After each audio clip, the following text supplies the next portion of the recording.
Yes, hello everyone, it's Mr. E here, and today we're looking at one build for each of the four classes in Darktide that I think are going to be really powerful for both new and experienced players, and especially for PlayStation 5 players who are just incoming in like 2 days' time now. I made these builds with three things in mind. First, I want these builds to be viable from the first day you boot up the game all the way through into end game. So you shouldn't have to change weapons, change talents, anything like that, not excessively, because the most important thing in this game to increasing your likelihood of success and to having greater enjoyment of the game is improving your skill and not improving your weapons or your gear or your build. So I'm just setting you up with like, this is the build you should go with and just stick with it. The goal here is to have you become a one trick who focuses on playing this one class and get a bunch of hours in there and get comfortable, and then we can start dabbling with other stuff. The second criteria is that I need all of these builds to be playable on controller, because controller is a bit of a limiting factor for people who are playing on console. They might not realize it, but it does quite limit your accuracy, your precision, and your speed of turning and maneuvering. So it's way harder to play this game on controller than it is on mouse and keyboard. If you at all have the option, like financial option, to go and purchase a mouse and keyboard accessory for your console, your gameplay will improve drastically. It might take a little bit of time to get used to, especially if you've never mouse and keyboard gamed before, but I guarantee you, you will be able to make more accurate and precise movements with much more speed, and it'll allow you to get more out of characters like the Zealot that we're looking at here. So all these builds are going to be easy enough to do on controller. They don't require overwhelming precision or like super fast twitch aiming or anything like that. The third thing is I tried to make all of these builds as team focused as possible. One, I think that the build or the game is more enjoyable and definitely is designed around being played as a team. You can do a lot as a stealth zealot that gets out there and is just doing all the objectives and stuff on your own. But especially when you're a newer player, you should be playing around your team and cooperating. You'll have more success that way, and I think the game will be more fun, and it'll help you to learn from watching how your team handles different situations and stuff like that. So they're going to have, wherever possible, options that help our team help. Let's quickly talk here about each of the classes. That way you can just understand like roughly what the strengths and weaknesses of each of the four classes are. And then if you have a class in mind already that you want to just check out the build for that class, check the description. I've got the timestamps for each of the four builds that I'm going to be showing, so you can just hop straight to them. I'd really appreciate if you'd watch the whole video. Maybe you'll see something you like. I'd also really appreciate if you'd leave me a comment, a like, and definitely a subscription, so that I can keep the Mr. E machine rolling. It's doing really well right now, and I'm just super excited to see all the new people here saying, oh my gosh, I'm playing on PS5. Thank you very much for watching, and I appreciate you. Cool. All right, so let's start with the Zealot. The Zealot is the premier melee assassin character. He is super fast and nimble. He basically becomes untouchable because of his speed. His speed pulls him ahead of many other characters, just because enemies can't handle the speed at which he can close gaps to range enemies, or which he can distance himself from melee attackers. So he outmaneuvers enemies, and he has some absurd damage through his use of the dueling sword and his charge ability, which is the ability we're going to be using in our build. Choose the Zealot if you are a melee focused character and you like a high energy play style. However, my one warning is if you're playing with controller, you are going to be a little bit skill limited, because his best weapon, the dueling sword, does require you to get some headshots. So we're going to be showing a couple of different weapons that might help you to work around the accuracy and the precision required to headshot with the dueling sword, but we'll get to that when we get to it. The second character that you will have to show is the ogryn. The ogryn is the big brute of the bunch. He swings his weapons very heavy and very slow. He does a lot of work for the team, right? He can taunt, he can bowl enemies over with his charge, both of which we're going to show builds for today. And we're going to be using the slab shield, which is an amazing weapon that offers a lot of crowd control. It knocks down enemies, and it sets your allies up to do more damage to these enemies. You won't do quite as much damage when compared to the zealot played optimally, but I actually think that for console players, the ogryn is probably going to be the strongest melee class because you don't have to aim. You just hit everything in center mass and it bleeds to death, or you shoot it with a kickback and it dies in one hit. The zealot requires a lot of precision, and so you'll probably actually pull ahead playing the ogryn on a controller. I know, at least for me, it was way easier playing the ogryn in this testing versus playing the zealot with my controller. Then we've got the two range classes. The first one here, you can't really tell because my veteran, she's kind of plain clothes here, but this is the veteran. The veteran is the gun range character, primarily uses guns. However, that doesn't mean the veteran is shabby at melee. The veteran actually has a pretty decent time in melee thanks to a couple of talents, and the best benefit about starting with one of the human classes is that you get access to the dueling sword. I'll talk about that later on, but yeah, that's the dueling sword is available in all of these classes, and so you can level it up and have it on all three classes, which is really, really awesome.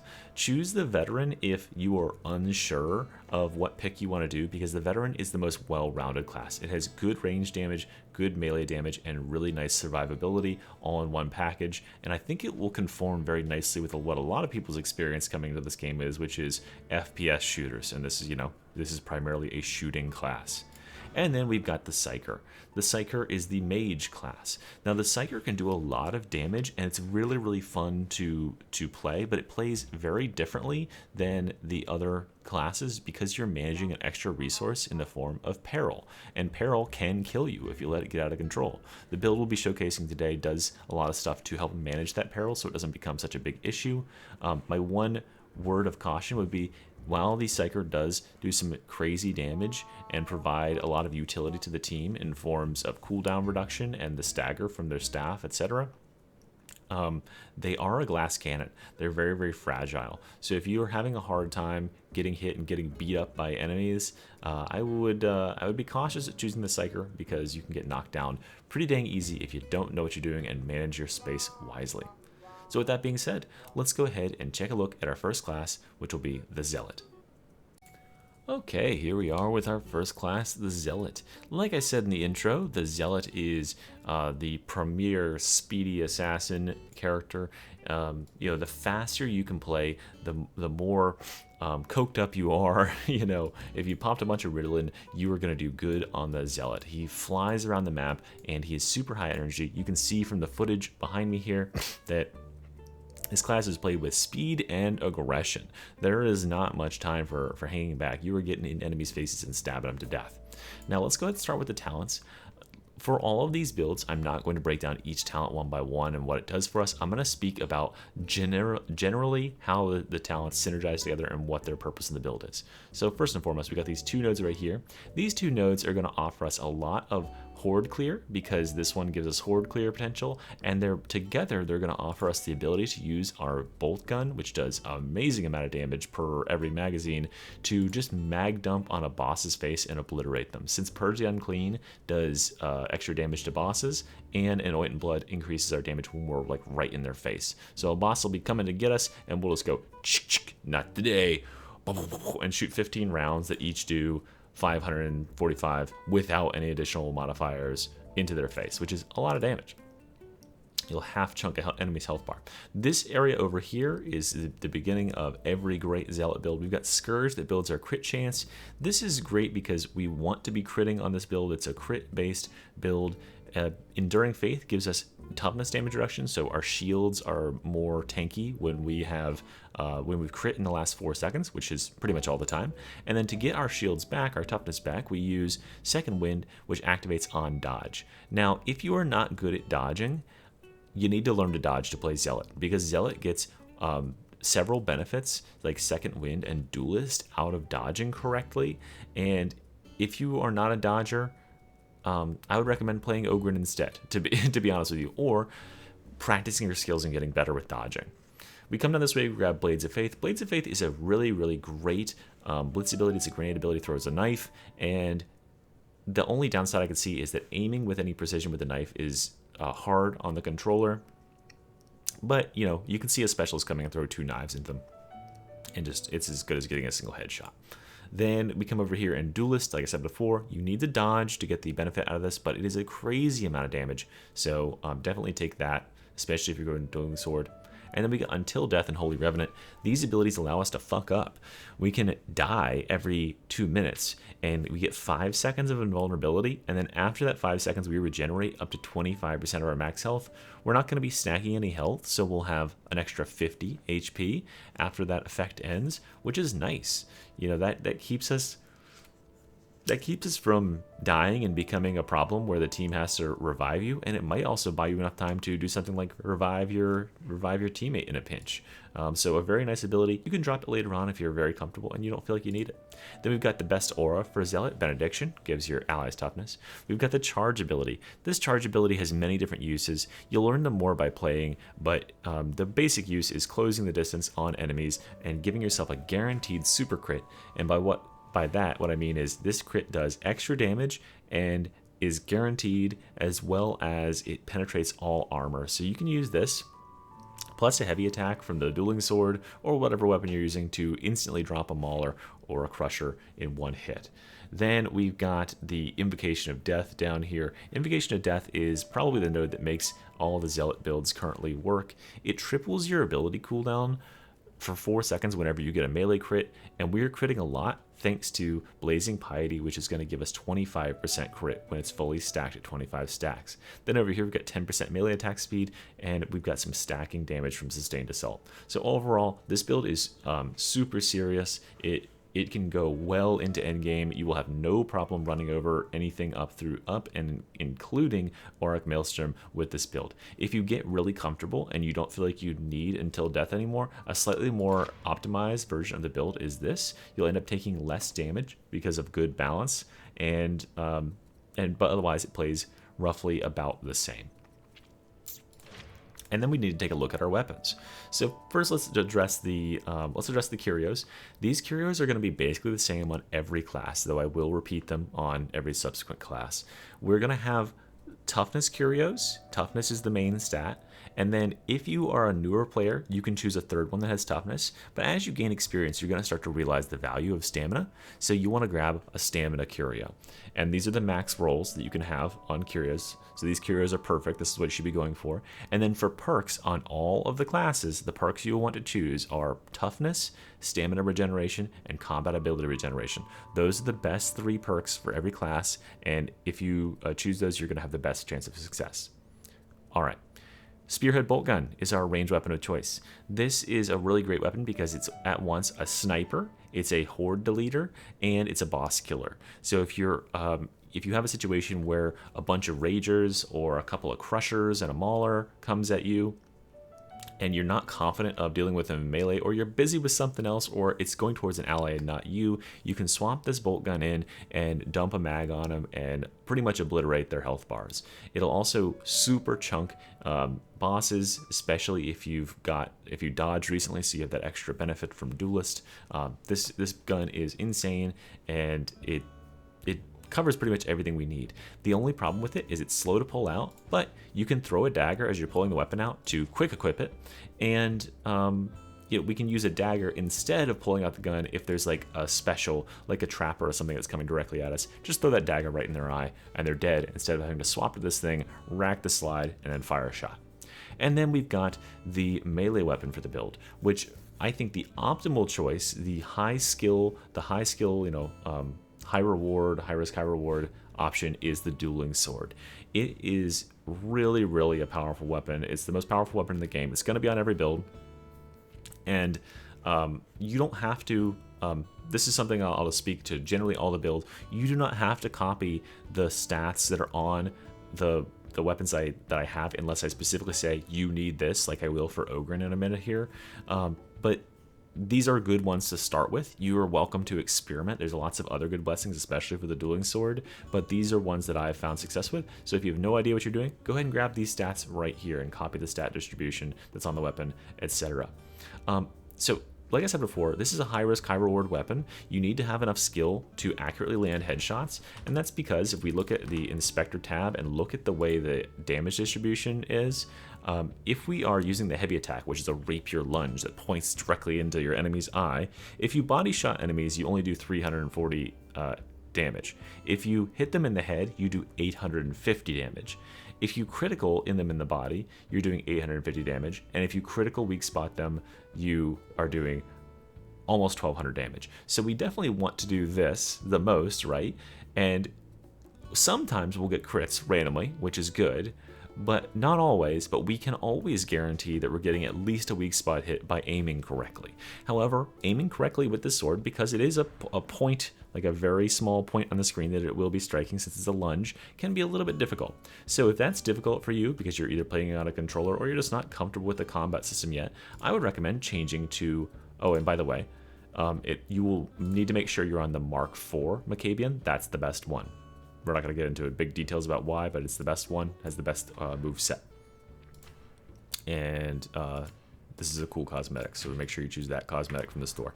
All right, and then the other option I would say would be really, really good with this build would be the combat axe. And the great thing about picking the combat axe is it has two options that are both very solid. If you're a very new player and you don't want to have to worry about hitting headshots or weak spots and you just kind of want to chew through maps, I would recommend starting with the Antax. This is the chillest pick of the three. It doesn't have a great deal of armor penetration, so you need to use your heavy attacks and whack crushers and stuff like that a bunch to get him dead, but it does really chew through everything else, just chopping them with light attacks in the body. However, if you are a little bit more skilled or like to one-shot enemies with headshots and you can reliably land those headshots, you can just come into this weapon and swap its Mark variant to the Rashad Mark III. The Mark III has this finesse stat right here, which allows it to do increased headshot damage, and that means that, yeah, you're going to be able to use this plus your charge and just chop enemies right down the middle. The cool thing about this is you can always start with this weapon. When you buy it, it'll be a Rashad, but you can just go in the marks and change it to the Atlas or the Antax, and then you can change back to the Rashad at any time. Never choose the Atlas though. So these are two great options. And like I said before, you don't have to go with the blessings or perks that I have. These are just ones that I found that let you hit breakpoints where you're chopping enemies to death in one hit. So that is the Zealot build. Again, really, really speedy, really fast build. I think it's the most powerful class on PC right now. However, on PlayStation, I think it might struggle a little bit because you do need to have high speed, high accuracy, high precision to play this build at its highest capacity, and you're just not going to have that if you're playing with a controller. Alright, let's talk about Ogryn. Alright, here we have the Ogryn. The Ogryn, I think, is if you are playing on a controller and you are not comfortable with landing headshots and playing with high precision, the Ogryn is an amazing choice if you want a melee-oriented character. He might be the strongest melee character with those conditions met, because he does not require getting headshots. All of his weapons do pretty much their full damage when you're aiming for center mass and is bludgeoning stuff around. And he's also a huge, huge boon to his team to have around because his ultimate abilities are just really impactful, as well as his ability to shove stuff.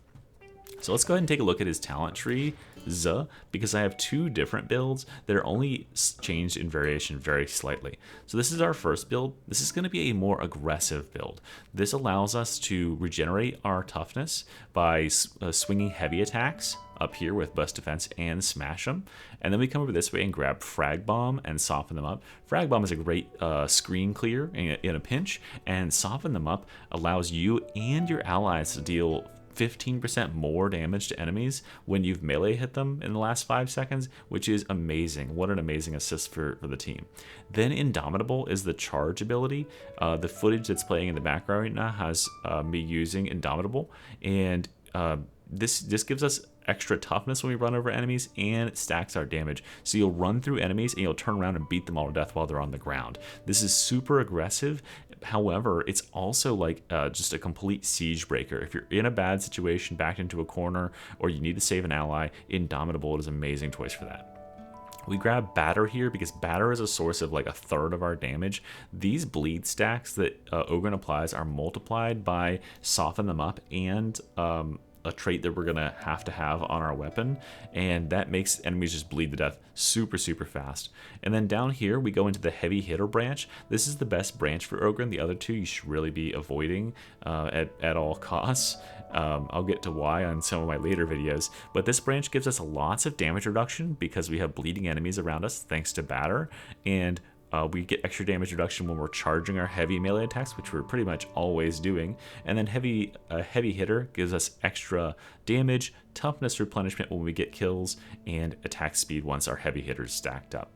Over here we got get stuck in. This allows us to keep the allies with us and boost our own movement speed when we use our ultimate ability, because we'll charge forward and everybody else will get 20% movement speed and be able to follow us into combat. Bruiser is an amazing ability that lowers our cooldown. We already have a only 30-second cooldown. This reduces it by 4% every time you or any ally kills an elite enemy, which is a lot of higher difficulties. And then finally, no pushover.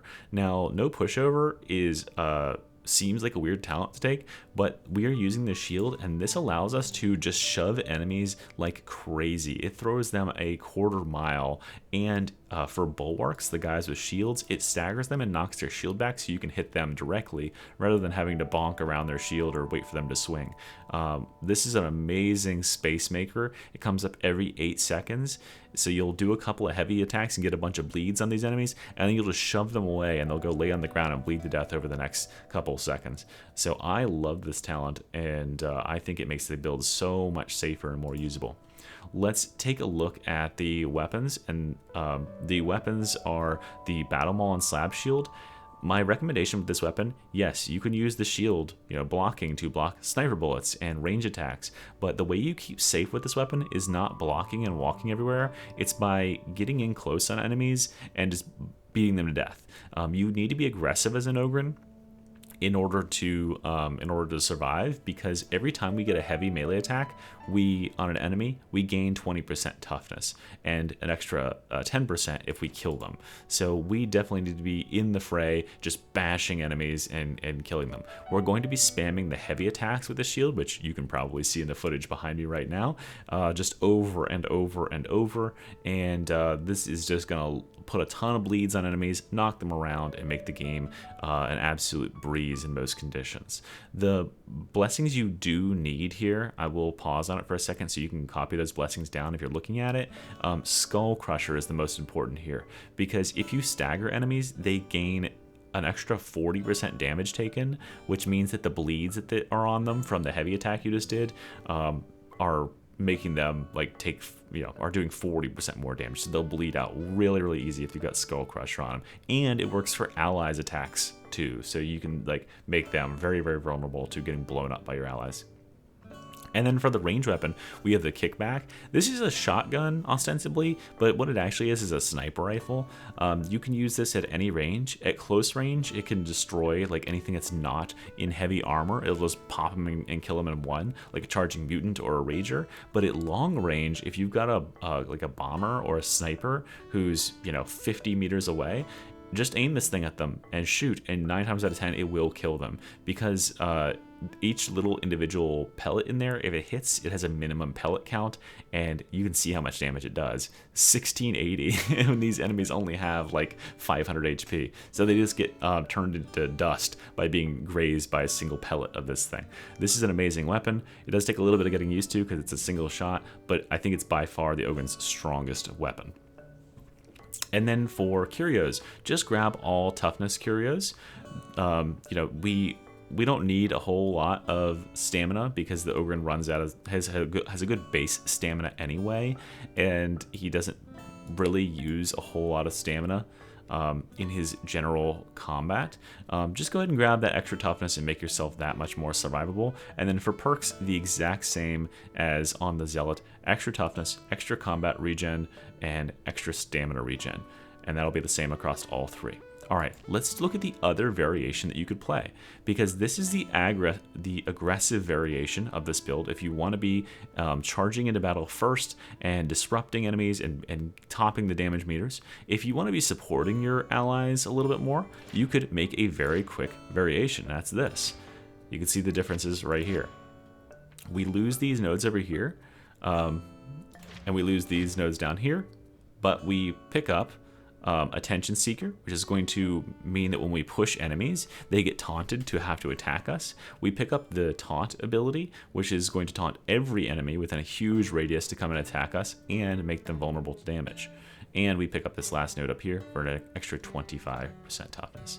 So a really, really awesome variation on the build. It's a taunt ogryn instead, and that just provides more support to your allies. You won't be able to be as aggressive and playmaking as you are with Indomitable, but it can be really, really useful, especially if you've got allies that know what they're doing and you just want to support them and kind of come along for the ride. A taunt ogryn is always a valuable thing to have.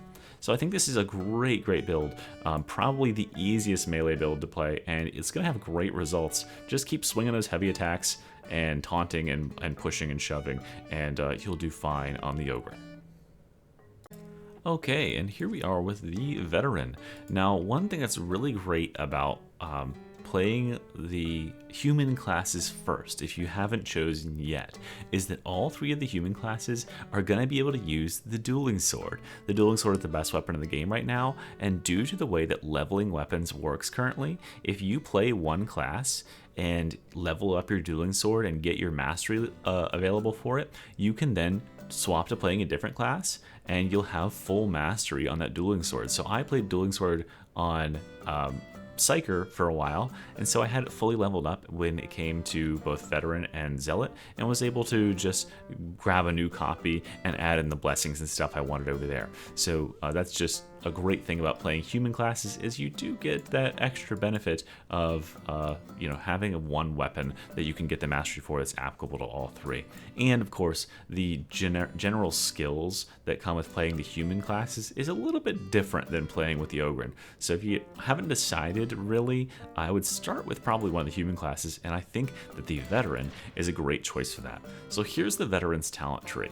The veteran is a really, really strong ranged attacker. They happen to be super useful. They are the biggest and best team support because they offer their team extra damage to targets. They offer their team basically infinite toughness and save them from all sorts of situations. They offer the team free ammo. All those things are encompassed within this build. Now, up here we've got weapon swap speed and out for blood. Out for blood is an amazing node. It helps you be extra safe because normally melee kills replenish 5% of your toughness and range kills replenish 0%. But if you have this node, it changes melee kills to be 10% and range kills to be 5%. So we can actually get toughness through shooting at attackers at range now, which is awesome. And this weapon swap speed is very useful because we're using the plasma gun, which takes a long time to pull out normally. Cutting that by 25%, it can't hurt. Down the middle here, we have toughness damage reduction, which just makes ourselves invincible as long as we have our shields up and we're staying near our allies, which you should be doing. And then confirmed kill, which is going to give us a ton of toughness regeneration over time whenever we kill elite enemies, which again is super easy to do because we've got the plasma gun pack-in. We're taking the shredder frag grenades. These shredder grenades are the best grenade in the game. They knock enemies to the ground and put a ton of bleeds on them. They just buy you a ton of time, and you get 3 of them, and we also have the ability to regenerate them over time, which is awesome. Other classes don't get that. Back in the fight, kind of useless, but Survivalist gives us a ton of ammo economy. If you and your team play a 30-minute mission, and this triggers only once every 10 seconds, it can trigger up to once every 5 seconds, but if it triggers only once every 10 seconds, you get 1 elite or specialist enemy kill every 10 seconds, you will regenerate 180% of your ammo. You will almost generate 2 full reloads of a magazine or 2 full ammo kits for the whole team just by having a single veteran with survivalist on the team. So this is the best aura in the game, and we got it right here. Then we're gonna grab demolition stockpile. This is a free grenade every 60 seconds. This helps you to just use these grenades whenever you have them available because there's always another one cooking. You're not worried about picking up grenade packs. You don't have to steal grenade packs from your team who might be able to use them in different ways, like the ogryn's frag bomb. You can just hurl them whenever you got them. And it's awesome to start an engagement with the veteran throwing a grenade out there and then following that up with a voice of command. Voice of command is the strongest ultimate ability in the game. It overcaps your allies' shields and gives them gold toughness, which makes them invulnerable to one-shots. They cannot be killed by a burster or a sniper as long as the shields they have are golden. So this gives them that ability, and it lasts for 15 seconds and has a 30-second cooldown. So about half the time your allies will have gold shields, even with nothing else considered. Coming over here on the left, we grab weak spot damage. What an insane, it's the great multiplier. It makes you do a ton more damage if you get headshots, and even if you don't, occasionally you'll get a headshot, and it'll add up a lot. We get 25% extra ammo, as if we needed any more ammo, because the plasma gun is already super ammo efficient, and then extra damage to elite enemies, which is going to allow us to blow them away with more ease. We grab Born Leader, which is alright, but then the real money is these nodes down here. I mean, there's so many good nodes down here for Veteran, but Tactical Awareness lowers our ability cooldown by 6 seconds whenever we kill a specialist. So, one of the specials, like a trapper or something. Now this means that this needs to be our priority as a character here, is hearing and listening for these trappers and stuff, of dogs, etc., to spawn and killing them, because if we get the kill, we get 6 seconds off of our ultimate, which is the best ultimate in the game. So we got a ranged weapon that kills most elites or most specials in one hit, so let's just look for those and blat them away. So we're special hunting with this. Iron Will makes us invincible as long as we have over 100 or over 75% toughness, more or less, which is very easy to do because Voice of Command overcaps our toughness. And then Demolition Team makes it so that when you or any ally that's in coherency, which again, we should be playing around our allies with this build and all builds, kills an elite or a specialist, you get a 5% chance to get a free grenade. So we need to be using grenades all the time because we have one that's coming for free every minute, and then we have a 1 in 20 chance of regenerating another one every time a specialist or an elite enemy gets killed. So if you ever see yourself hanging out at 3 grenades, throw one immediately. If you're at 2 grenades, you should probably throw one just to clear up some bag space in case you get a free grenade. And then down here, we've got extra damage to ogryns and monstrosities. That's bosses and the big boys. And then Focus Target. Focus Target is awesome. It makes enemies take up to 20% extra damage if you tag them from all members of the team. So this augments the team's damage in a really, really massive way. So we're helping our team in so many different ways through this build. Over here, we've got Desperado, which is melee, we've got Reciprocity, which is crit chance when we dodge, and Desperado, which is additional melee crit chance and melee finesse bonus. This synergizes super well with the Dueling Sword because the Dueling Sword, it does tremendous damage, as we saw before, on critical hits. So when we're light attacking and clearing hordes and stuff, instead of doing 79 damage to these hordes, we're now doing 234 damage just by swinging our light attacks back and forth. And we're going to have a ton of crit chance thanks to those 2 talents right there. All right, and then, yeah, as I showed before, this is our setup for the Dueling Sword. I like Uncanny Strike on it because Uncanny Strike allows us to get armor penetration for all of the stuff that we're doing. So if you throw a couple of Shredder grenades into a horde and then attack some enemies and get headshots to get Uncanny Strike up, those bleeds will start doing a lot more damage, and it'll melt through crushers and the like. And then, of course, we've got the centerpiece, the Plasma Gun. The Plasma Gun, it can be tricky for newer players to learn, but do not charge attacks with it. Don't hold down the right click or the L trigger if you are gunning. Just tap the light attack fire. Just go whop, whop, whop over and over, because this hip fire damage, that 596 hip fire damage, it's more than enough to one-shot pretty much everything. And you don't need to really be aiming for heads too much either, because most stuff dies to body shots. And that's why I chose the Plasma Gun here, is because it doesn't require very much precision at all. You just aim for center mass and most stuff dies in one hit. If it doesn't, it's staggered, you follow up with the second hit, and it's dead.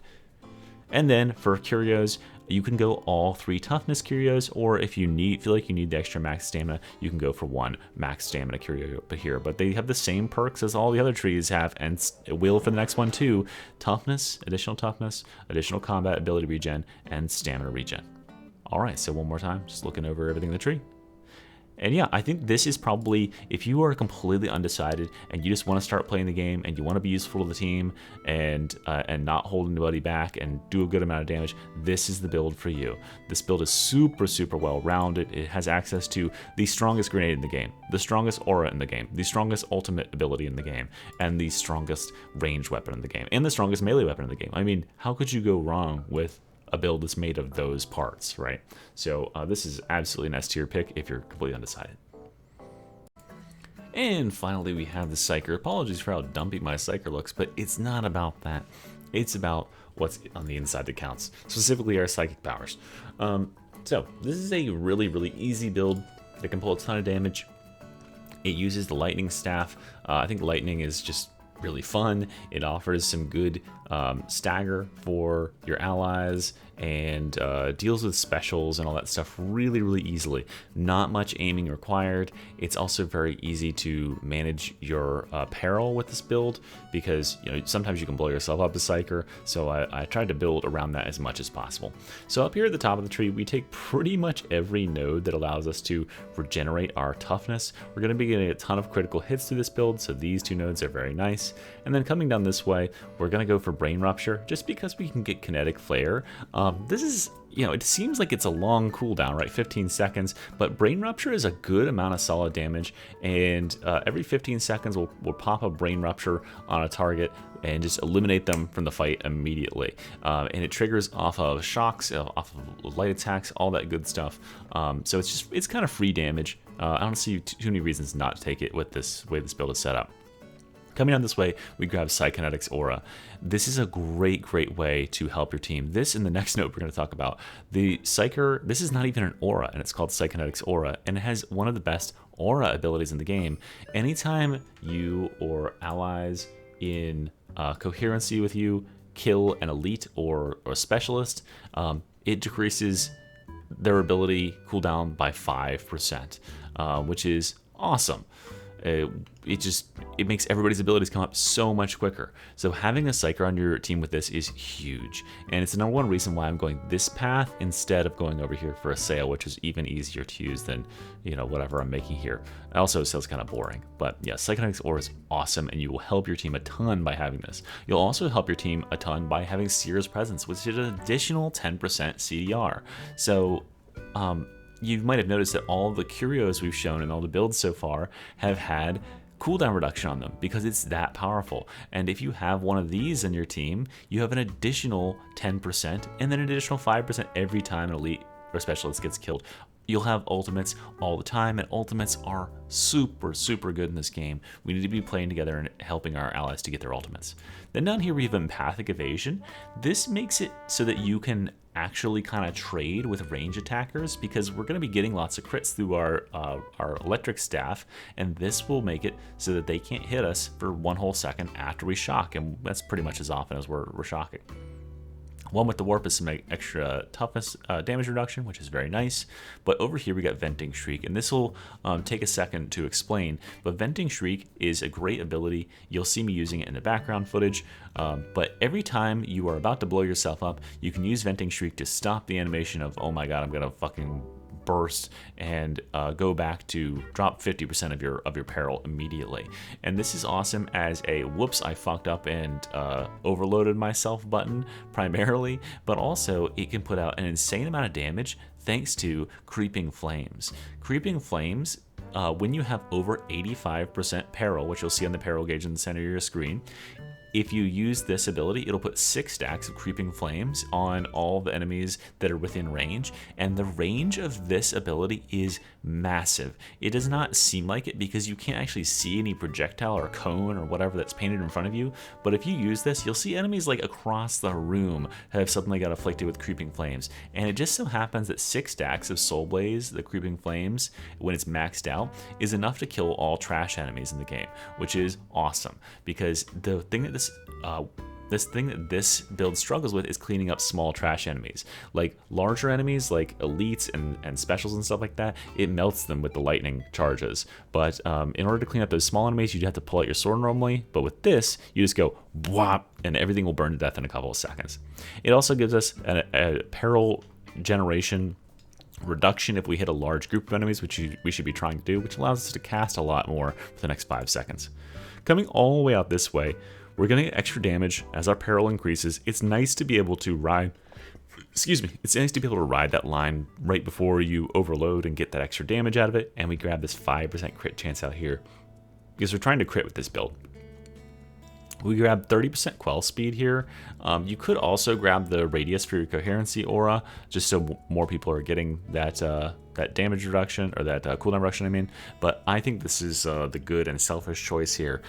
We'll need to be touching our staff and quelling a little bit from time to time, just while we're waiting on our venting streak to be up. If you see the venting streak is going to be up in less than 5 seconds, just go ahead and go nuts, because you can still vent even after you started the self-destruction animation, and that's perfectly cool. But if you've got like 10 seconds to go, you need to be quelling your peril, and this lets you do it a little bit faster. Then we grab penetration of the soul. This actually doesn't do anything and is bugged right now, but this other option is actually really bad for us. I don't really want to get into a whole detailed thing of explaining why, but it's going to make us very, very fragile and not able to regenerate as much toughness and stay safe in these combats. So we just have to take a dead node in order to get down here. Sorry. Then we grab Warp Siphon. Warp Siphon is awesome because it lowers the cooldown on our venting shriek, which is yay, that's good. And then we get an extra 6% peril generation reduction for each warp charge, which means if you do have lots of warp charges, which you'll see as little purple circles on your screen, you can cast a lot. You'll get an extra 25% of casting if you just keep going and going with this thing. So really, really nice to have that extra cooldown reduction so we can get our venting shriek up faster, and we can cast longer before we need a venting shriek. It kind of brings it all together. And the final thing that brings together is in Fire Reborn. This is the primary way in which we're going to get these charges, because enemies that die with Soul Blaze on them have a 10% chance to grant you a warp charge. How do we put Soul Blaze on enemies? It's through using the vent and putting Creeping Flames on them. So when you see a big pack of enemies, just go bwop and vent on them, and they'll get those 6 stacks of Creeping Flames, they'll all burn to death, and you'll get all of your Soul Blaze charges, or your warp charges up, and you'll be more powerful for the next however long. And I think this build is really, really good. It just being a super simple, like 2-button combo: charge the electric, zap the electric out. You can also use the left clicks for the staff just to fire and snipe distant enemies.